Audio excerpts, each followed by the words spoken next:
How to add social media icons to footer in Wix Studio. In order to do that, let's head over to our Wix website editor, which is this one, and then just head back or head down to the very last part of your page. In there, you can see your footer. So my footer have my contact info, privacy policy, and the likes, and you can also see that I have added right here my social media icons. So how did I do it?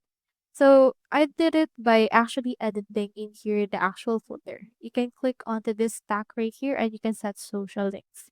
If you want, you can click onto this plus icon and then it will show you in here all of the elements that you have. You can just click onto this search option and search in here for social. From in there, it should be able to show you in here some social options like, for example, social bars that you can see right here. You can just drag and put it right here. And then once you have put them, just head over click onto this set social links option.